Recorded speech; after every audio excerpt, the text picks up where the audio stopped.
जय हिंद दोस्तों, आप सबका स्वागत है आपके अपने चैनल स्टैट्स गुरुजी पर। इस वीडियो हम बात करेंगे Kent versus Warwickshire fourth quarter final T20 match review के बारे में। तो बिना देरी के आप वीडियो शुरू करते हैं। तो आपको सबसे पहले बता दूं, ये match Saint Lawrence ground Canterbury के ऊपर खेला जाएगा और ये मैच करीबन रात के 11:30 बजे स्टार्ट होगा। और अगर आपने अभी तक टेलीग्राम चैनल ज्वाइन नहीं किया है तो आप यहाँ पे बहुत कुछ मिस कर रहे हो। पर आपको टेलीग्राम चैनल ज्वाइन क्यों करना है? क्योंकि दोस्तों यहाँ पर ना लाइनअप्स के बाद कोई भी फर्दर अपडेट्स आती है, फाइनल टीम्स आती है, ये मिलेगी आपको टेलीग्राम चैनल पे। तो आप टेलीग्राम चैनल ज्वाइन कैसे कर सकते हो दोस्तों? मैं क्या करूँगा आपको पता है, हमारे टेलीग्राम चैनल का लिंक आपको नीचे कमेंट सेक्शन के अंदर सबसे टॉप पे पिन करके दे दूंगा, जिसके ऊपर पहले से 1 लाख लोग जुड़े हुए हैं। तो आप भी जुड़ सकते हो। Link of the Telegram channel in the comment section सबसे टॉप पे पिन करा हुआ मिल जाएगा। अब दोस्तों यहाँ पे पिच रिपोर्ट के बारे में बात कर लेते हैं। तो आपको ध्यान देना है, ये सेम वेन्यू है जहाँ पर 18 जुलाई को कैंट वर्सेस ससेक्स के बीच में मैच खेला गया था। तो अपन ने इस मैच के अंदर क्या देखा था, क्या सीखा था, आपको यहाँ पे स्टैट्स के थ्रू समझाने की कोशिश करूंगा। और दोस्तों जो पिच रहेगी ना, वो यहाँ पर न्यू रहेगी, फ्रेश रहेगी, क्योंकि दोस्तों आपको पता है क्वार्टर फाइनल जैसा बड़ा मैच है, तो यहाँ पे एक फ्रेश पिच का इस्तेमाल करा जाएगा। तो अपन कह सकते हैं बैट्समैन और बॉलर्स को दोनों को यहाँ पे बराबर की मदद मिलेगी। लेकिन दोस्तों आमतौर पर ना जो पिच होती है सेंट लॉरेंस ग्राउंड की, ये पिच दोस्तों बैट्समैन के लिए बढ़िया होती है आमतौर पर, और यहाँ पे पेसर्स को ना ज़्यादातर मदद मिलती है। अब देखो दोस्तों होम ग्राउंड है किसका, कैंट का। आपको ध्यान देना है, आप देखो इस वेन्यू के ऊपर ना कैंट ने आज तक 70 मैच खेले हैं, 36 मैच जीते हैं, 34 मैच हारा है लोगों ने। ठीक है, आप देखो यहाँ पे जो टीम यहाँ पे बैट फर्स्ट करी है ना स्वैनी के ऊपर, इस साल 7 मैच हुए T20 ब्लास्ट के स्वैनी के ऊपर। ठीक है, तो 7 में से ना जो टीम बैट फर्स्ट कर रही थी वो 5 मैच जीती थी यहाँ पे, और जो टीम यहाँ पे चेस कर रही थी ना वो यहाँ पर 2 मैच जीती थी out of last 7 games. Average score 150 to 180 आपको बनता दिखेगा। अब देखो यहाँ पर लास्ट 7 मैचेस में स्वैनी के ऊपर क्या हुआ है। पेसर्स ने, मतलब तेज गेंदबाजों ने 58 विकेट्स निकाले हैं। पहली बारी में 28 है, दूसरी बारी के अंदर 30 विकेट है। राइट आर्म पेसर्स 42 विकेट्स है, लेफ्ट आर्म पेसर्स यहाँ पे 16 विकेट है। ठीक है, अब देखो यहाँ पे बात करते हैं स्पिनर्स की। तो स्पिनर्स ने भी दोस्तों पे ठीक ठाक ही काम करा है। लास्ट 7 मैचेस के अंदर 29 विकेट निकाले हैं। पहली पारी के अंदर 13, दूसरी पारी के अंदर 16 विकेट्स है। अब देखो किस टाइप के स्पिनर्स यहाँ पे विकेट निकालते हैं। ऑफ स्पिनर्स 12 विकेट है, लेग स्पिनर्स 12 विकेट है, कुल मिला के 24 विकेट। फिर बचते हैं दोस्तों 5 विकेट को निकाला है लेफ्ट आर्म ऑर्थोडॉक्स स्पिनर्स ने, कुल मिला के 29 विकेट हो गए। ठीक है, तो आपको दोस्तों भी बता दिया मैंने किस टाइप के स्पिनर्स यहाँ पे विकेट निकालते हैं, कब कब दोस्तों विकेट निकालते हैं, पहली पारी में, दूसरी पारी में। ठीक है, हर एक चीज़ को दोस्तों यहाँ पे बारीकी से समझाने की कोशिश करिए। अब देखो जो लास्ट मैच होता है यहाँ पर 18 जुलाई को कैंट वर्सेस ससेक्स के बीच में, उस मैच के अंदर 5 विकेट यहाँ पे स्पिनर्स ने निकाला था, और दोस्तों 8 विकेट यहाँ पे तेज गेंदबाजों ने, मतलब पेसर्स ने निकाला था। और यहाँ पे दोस्तों बढ़िया वेदर रहेगा, ज़्यादा क्लाउडी नहीं है और सनी वेदर ही। वैसे दोस्तों अटमोस्ट आपको बताऊं तो सबसे पहले आपको ग्राउंड डायमेंशंस बताता हूँ मैं, कैसा दोस्तों मैदान दिखेगा। देखो आप यहाँ पे, ये ग्राउंड है सेंट लॉरेंस, कहाँ पे लिखा हुआ पढ़ सकते हो। ठीक है, ऊपर तो देखो जो सामने की बाउंड्री है ना, स्ट्रेट बाउंड्री अपन उसको बोलते हैं, जहाँ पे साइड स्क्रीन लगी रहती है, ये 71 मीटर की है। और स्क्वायर बाउंड्रीज एक साइड में छोटी है, एक साइड में बड़ी है। एक साइड की तरफ 63 मीटर है और दूसरी साइड की तरफ 69 मीटर है। तो अपन कह सकते हैं दोस्तों ज़्यादा बड़ा ग्राउंड नहीं है, मीडियम साइज ग्राउंड है, ना छोटा ना दोस्तों एकदम ना बड़ा है। तो ठीक ठाक दोस्तों मैच होगा। और मेरे हिसाब से जो मैंने ऑब्जर्व करा है ना दोस्तों, ज़्यादातर T20 ब्लास्ट के जो क्वार्टर फाइनल मैचेस हो रहे हैं उनमें बाउंड्रीज को दोस्तों छोटा करा जा रहा है। रीज़न पता नहीं, क्योंकि मैच को थोड़ा सा रोमांचक बनाने के लिए, एंटरटेनिंग बनाने के लिए लोग आई थिंक बाउंड्रीज को थोड़ा सा छोटा कर रहे हैं। ठीक है, ये चीज़ आपको ध्यान रखनी है, ये भी आपको मैंने बता दी दोस्तों एडिशनल इन्फॉर्मेशन। अब वेदर फोरकास्ट की बात कर लेते हैं। मैच दोस्तों 7 बजे स्टार्ट होगा। क्या बात कर रहे हो यार, आपने तो कहा था वीडियो के स्टार्टिंग के अंदर 11:30 बजे स्टार्ट होगा। मैं बात कर रहा हूँ दोस्तों इंग्लैंड के अंदर 7 बजे स्टार्ट होगा मैच, अपने यहाँ पे तो 11:30 बज रहा रहेगा। तो वहाँ पे दोस्तों बारिश नहीं है, सैटरडे को बारिश हो जाएगी, लेकिन दोस्तों जब मैच है ना फ्राइडे के दिन तो बारिश नहीं होगी, अपने लिए बढ़िया बात है। ठीक है, अब यहाँ पे देखो किसकी बात करते हैं दोस्तों, वीडियो को लाइक करके स्टार्ट करना है। दोस्त न्यूज़ क्या आ रही है देखो, कैंट की तरफ से सैम बिलिंग्स अवेलेबल है, एडम लिन अवेलेबल है, कास अहमद अवेलेबल है। वहीं वॉरविकशायर की बात करता है तो दोस्तों क्रिस वोक्स जैसे एक बहुत बड़े बॉलर वापसी कर रहे हैं। ऑलराउंडर कौन तो बैटर है, bowling allrounder Adam Woakes return कर रहा है स्क्वाड के अंदर इंजरी के बाद, फुट इंजरी विद इनको पाँव के अंदर। दोनों टीम्स ने एक मैच खेला आज तक इतिहास के अंदर, 2008 की बात है। कब की? 2008 की। उसमें दोस्तों कैंट ने जीता था वो मैच। ये दोनों टीम्स अलग अलग ग्रुप्स में आती है। तो देखो यहाँ पर कैंट के लाइनअप्स क्या रहेंगे। Daniel Bell Drummond vice captaincy कर रहे हैं, ओपन करेंगे जैक क्रॉली के साथ, जो डैनली 1 डाउन है, सैम बिलिंग्स 2 डाउन आएंगे, जैक लिनिंग आएंगे, जॉर्डन कॉक्स आएंगे, डैरन स्टीवनसन फिर आएंगे यहाँ से, एडम मिलिन आएंगे, कास अहमद, फ्रेड क्लासेन और ऐसे मैट मिलिन्स। तो यार दोस्तों आपको दिखेंगे। अब मेन गेंदबाज कौन रहेगा? डैरेन स्टीव्स रहेंगे, एडम मिलिन रहेंगे, कास अहमद, फ्रेड क्लासेन, मैट मिलिन्स। ये 5 दोस्तों मेरे सबसे प्रमुख गेंदबाज रहेंगे। अगर बाई चांस यहाँ पर डैरेन स्टीव्स मार खा जाते हैं थोड़ी बहुत, तो क्या हो सकता है कि जैक लिनिंग भी बॉलिंग करा सकते हैं, पार्ट टाइम ऑफ स्पिनर है। चलते हैं वॉर्विकशायर की तरफ। एडी पॉलक मतलब यहाँ पे ओपन करेंगे एडम मूस के साथ, right hand left hand combination है। सैमन यहाँ पे दोस्तों वन डाउन तो बताऊँ कब आएंगे दोस्तों, बहुत इंपॉर्टेंट चीज़ है, इस लॉजिक को समझना है। ये दोनों ओपन करेंगे, ठीक है, एडम होस और एडी पॉलक। अगर दोस्तों यहाँ पे एडी पॉलक आउट होते हैं ना तो विल रोड्स आएंगे, क्योंकि दोस्तों लेफ्टी बैट्समैन है। अगर दोस्तों यहाँ पर एडम होस जल्दी आउट होते हैं ना तो सैमन आएंगे, क्योंकि इस टीम को left hand right hand combination को बरकरार रखना है। इससे होता क्या है, जो 63 मीटर की बाउंड्रीज थी ना एक साइड की तरफ, वहाँ पे दोस्तों राइटी बैट्समैन टारगेट कर सकता है, और अगर दोस्तों उसकी साइड बाउंड्री नहीं रहती है तो लेफ्टी बैट्समैन आके वहाँ पे टारगेट कर सकता है, और बॉलर्स को दिक्कत होती है left hand right hand combination वाले बैट्समैन को बॉलिंग कराने के लिए, ठीक है, ये भी एक लॉजिक है। फिर विल रोड्स कैप्टनसी कर रहे हैं, क्रिस बेंजामिन बहुत बढ़िया प्लेयर है, माइकल बर्गस आएंगे यहाँ से, Chris Woakes, Tim Bresnan, Danny Briggs आएंगे, क्रेग मिल्स और ऐसे जैक लिंटॉट। प्रमुख गेंदबाज Lintott, Danny Briggs, Tim Bresnan, Chris Woakes. अब गिव अवे 7 के ऊपर #stats मुझे आपको बताना दोस्तों, यहाँ पे SH7 कितने रन बनाएंगे। और दोस्तों जो लोगों को नोटिफिकेशन यार वाला क्या कर सकते हैं, सब्सक्राइब के बगल के अंदर दोस्तों बेल बटन होता है, उस पर क्लिक कर देना और आपको ऑल पे क्लिक करना है। जैसे ही वीडियो अपलोड होगी ना सबसे पहले आपके पास पहुंच जाएगी, ठीक है। रिसेंट फॉर्म की बात करते हैं यहाँ पर। ये देखो कैंट की तरफ से जैक क्रॉलिन ने इस साल 11 मैच खेला है, 390 रन से, 39 की एवरेज है, और बढ़िया परफॉर्मेंस रहा इनका। बैट फर्स्ट 31, बैट सेकंड 37 की एवरेज है। आएंगे डैनियल बेलड्रमंड, इस साल 14 मैच 371 रन, 29 की एवरेज है, बैट फर्स्ट 29, बैट सेकंड 34 की एवरेज है इनकी।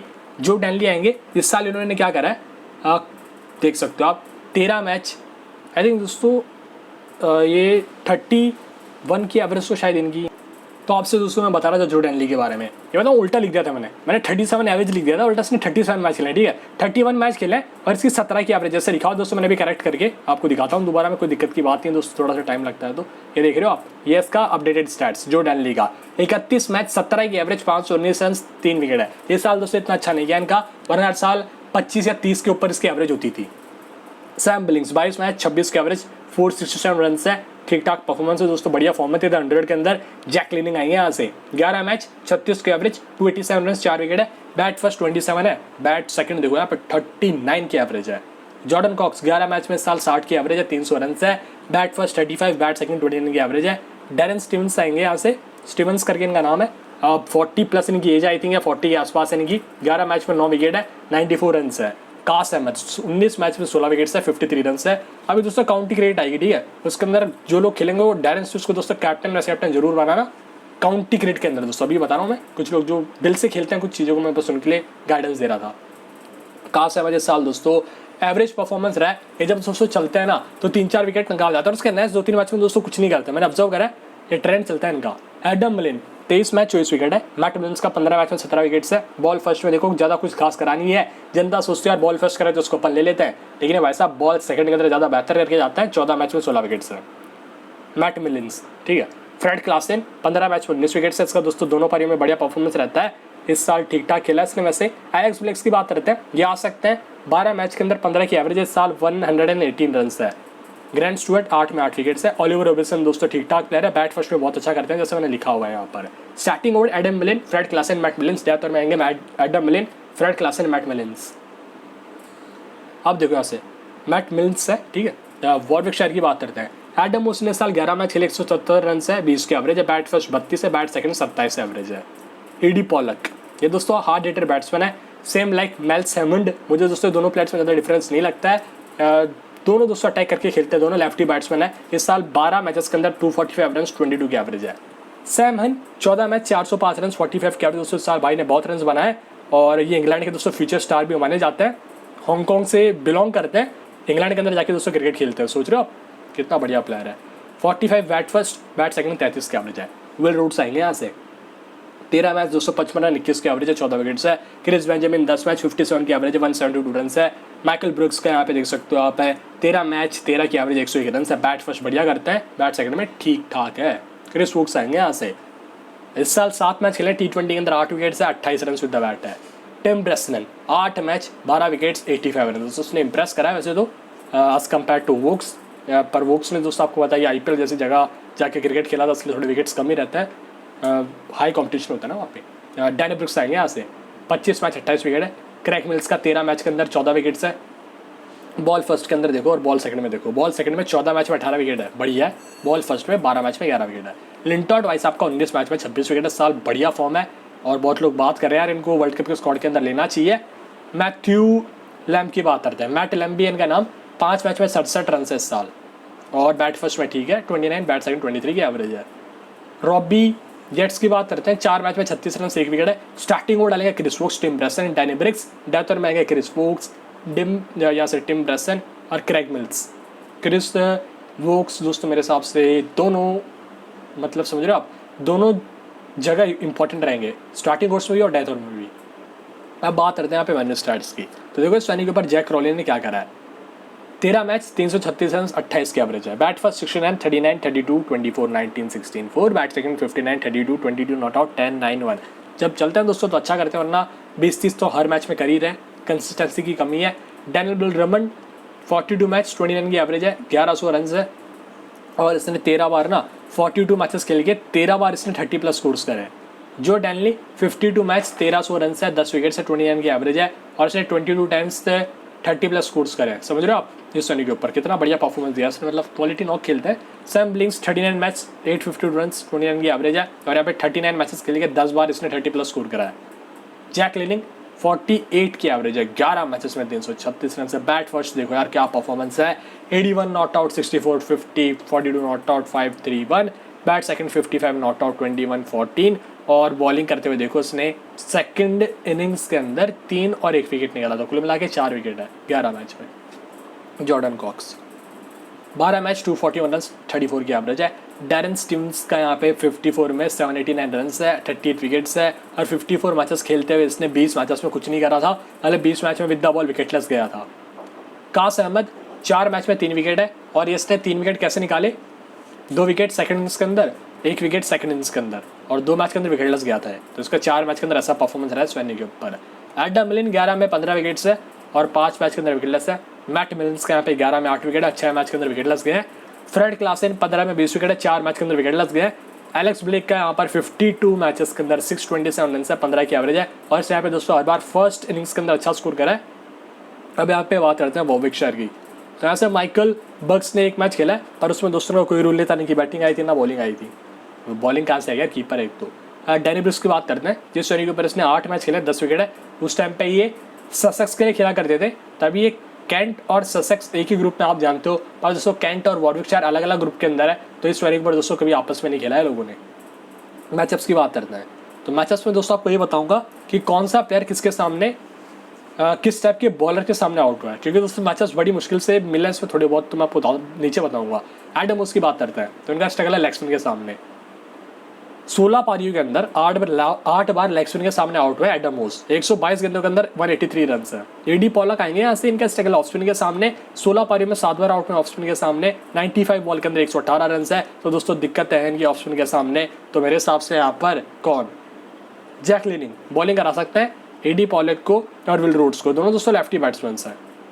सैमन इनका स्ट्रगल लेग स्पिन के सामने 29 पारियों में 10 बार आउट हुए हैं। Will Rhodes versus left arm pacers, यहाँ पे आप देख सकते हो 11 पारियों में 5 बार आउट हुए हैं। और आपको पता है दोस्तों सामने लेफ्ट आर्म पेसर कौन रहेगा, सामने रहेंगे फ्रेड क्लासन जैसे दोस्तों एक वर्ल्ड क्लास, जो मतलब आप समझ रहे हो नीदरलैंड जैसे टीम के लिए दोस्तों मतलब इतना बढ़िया परफॉर्मेंस देता है, ठीक है, तो बढ़िया बॉलर है वो भी, तो आप देख सकते हो यहाँ पे दिक्कतें हो सकती है। विल रूट्स और एडी पॉलक को लेफ्ट आर्म पेसर से दोनों।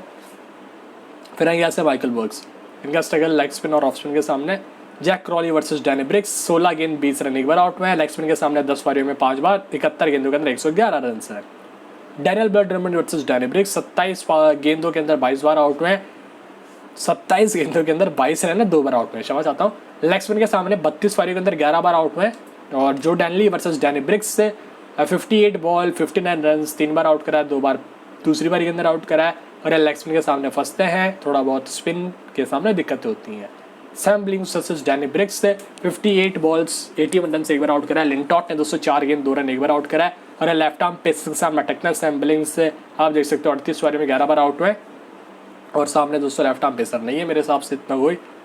अब आएंगे यहाँ से जैक लिनिंग, इनका स्ट्रगल है लेग स्पिन के सामने, 21 पारियों में 8 बार आउट है लक्ष्मण के सामने। कॉमन कैप्टन जो डैनली सैमन, बड़ी लीग्स में उसको बनाना है बनाओ दोस्तों। यहाँ पर आप सैमन को, जैक क्रॉली को, क्रिस वोक्स को, डैनियल बेलड्रमंड को, 4 दोस्तों मोस्ट वैल्यूएबल प्लेयर्स है। अलग जाना है जो डैनली आउट ऑफ फॉर्म, लेकिन दोस्तों कंसिस्टेंट परफॉर्मर है हमेशा कैंट के लिए जब खेलते हैं। वैसे उनका राउंड तो फॉर्म आ सकता है। फॉर्म दोस्तों मैं बताऊँ कब आता है किसी प्लेयर का, या तो दोस्तों उसकी फॉर्म में कोई सिचुएशन हो जाए, या तो फिर दोस्तों उसके दिल में कोई बात लग जाए, सिलेक्शन मेरा नहीं होगा करके आगे फिर कुछ ऐसी दिक्कत आ सकती है। तब दोस्तों प्लेयर सोचता है मुझे परफॉर्मेंस देना पड़ेगा, वो नेट्स के अंदर जाता है दोस्तों, मेहनत करता है, तो ये फैक्टर भी हो सकता है। एडम मिलन हो गया, ऐसे विल रोड्स हो गए, डिफरेंशियल पिक्स है थोड़े से। बात करेंगे यहाँ पे टीम्स की। यहाँ पर दोस्तों कैप्टन है विल रोड्स, क्योंकि ये विद द बैट ही ज़्यादातर परफॉर्मेंस देंगे। मैं आपको सीरियसली कहूँ ना, इस मैच के अंदर शायद विल रोड्स से 1 या 2 और मुश्किल से डाल सकते हैं दोस्तों, एकदम मुश्किल से। वो बात अलग है कि फिर दोस्तों कोई और बॉलर मार खा जाता है और फिर बाद में दोस्तों बॉलिंग करा ले, पर चांस बहुत कम है मेरे हिसाब से। इनके सारे अच्छे बॉलर्स अवेलेबल है, जैक लिंटॉट हो गए, डैरी ब्रिग्स हो गए, क्रिस वोक्स हो गए, फिर वहाँ पर दोस्तों अच्छे खासे बॉलर्स इनके अवेलेबल है। ठीक है, यहाँ पर कोई दिक्कत की बात नहीं। इसके पहले दोस्तों आप ट्राई कर सकते थे यहाँ पर फ्रेड क्लासेन को। आई थिंक दोस्तों दिक्कत होगी आपको, मैट मिलन्स को ट्राई कर सकते हो आप ग्रैंड लिस्ट के अंदर इंस्टेड ऑफ दैट। ये भी बहुत अच्छी टीम होगी। मैट मिलन्स को मैं तब लूँगा जब वो जो टीम है कैंट की वो बॉल फर्स्ट करती है, तो ठीक है कोई दिक्कत की बात नहीं। यहाँ पर आप देखो बड़ी लीग्स में क्या करना है, वही कहूँगा रिस्क लेने से नहीं डरना है दोस्तों। क्वार्टर फाइनल मैच है, करो या मरो, हार या तो पार, ऐसा मैच है। ठीक है, हर टीम्स के लिए, तो हर टीम अपना बेस्ट देगी। सैम बिलिंग्स कैप्टनसी कर रहा है कैंट की दोस्तों, तो ये ज़्यादातर जिम्मेदारी लेंगे अपने आप के ऊपर। माइकल बर्ग्स दोस्तों आप ट्राई कर सकते हो, बर्गस करके नाम है, बहुत ही थोड़ी सी रिस्की पिक यार, नीचे खेलेंगे। सैम बिलिंग्स वगैरह मतलब आ चुके हैं, तो सैम बिलिंग्स है, तो मतलब मेरे हिसाब से इसी को लेना बेटर है। मैं इनके लिए क्यों कह रहा हूँ, क्योंकि इनके पास विल रोड्स अवेलेबल है, अच्छे खासे प्लेयर्स अवेलेबल है ना। सैमन, जैक क्रॉली, यहाँ से लिनिंग दोस्तों आप ट्राई कर सकते हो, क्योंकि आपको 0.5 क्रेडिट चाहिए रहेगा इसको लेने के लिए। मैं दोस्तों यहाँ से डैनियल बेलड्रमंड के साथ ही जा रहा हूँ। अब यहाँ से आप ट्राई कर सकते हो एडी पॉलॉक को, डिफरेंशियल पेगा, हार्ड हिटर बैट्समैन है। एडम वोल्स दोस्तों साथ अच्छे फॉर्म में नहीं दिखे ना, लास्ट ईयर दोस्तों इन्होंने बहुत सारे मैचेस अपने को निकाल के दिया था, मुझे भी याद है T20 ब्लास्ट के अंदर। विल रोड्स इंपॉर्टेंट है, ठीक ठाक है दोस्तों, एकदम इंपॉर्टेंट नहीं कहूँगा मैं, क्योंकि विद द बैट तो उनका ठीक ठाक परफॉर्मेंस रहता है हर मैच के अंदर। आप देख सकते हो इस मैच के अंदर 32 रन कर दिया, इसके अंदर 11, मतलब विद द बैट इतना खास परफॉर्मेंस नहीं, 11 रन। और दोस्तों उस टाइम पे क्रिस वोक्स वगैरह अवेलेबल है, जिसमें दोस्तों कुछ ज़्यादा खास करा नहीं है। तो विद द बैट दोस्तों शायद ही कुछ करे, विद द बॉल तो मुझे लगना दोस्तों बॉलिंग कराएंगे, तो उनको आधी टीम में रखना, आधी टीम से टाटा बाय बाय कर देना। ठीक है, ये अवेलेबल नहीं है, ये दोस्तों अवेलेबल नहीं है। डैनली इंपॉर्टेंट, टिम ब्रैसन इंपॉर्टेंट दोस्तों मेरे लिए, क्रिस वोक्स इंपॉर्टेंट है, डैनी ब्रिग्स इंपॉर्टेंट। ये दोस्तों अगर WS मतलब वास्ट वाले बॉल फर्स्ट करती है, तो अब यहाँ से कौन बचता है, एडम लेन इंपॉर्टेंट रहेंगे। कहाँ से मैं दोस्तों आप ट्राई कर सकते हो, अच्छे बॉलर है, मैं लिंटॉट के साथ जा रहा हूँ, ये ज़्यादा बेटर है मेरे हिसाब से। तो और कोई भी फर्दर अपडेट्स आएगी आपको दे दूँगा टेलीग्राम के ऊपर, कैसे जुड़ना, link of the Telegram channel comment section सबसे टॉप पे पिन करना मिल जाएगा। चैनल पे दोस्तों नहीं तो सब्सक्राइब करके जा सकते हो, देखते रहिए stats Guru ji, link of the Telegram channel comment section. Jai Hind.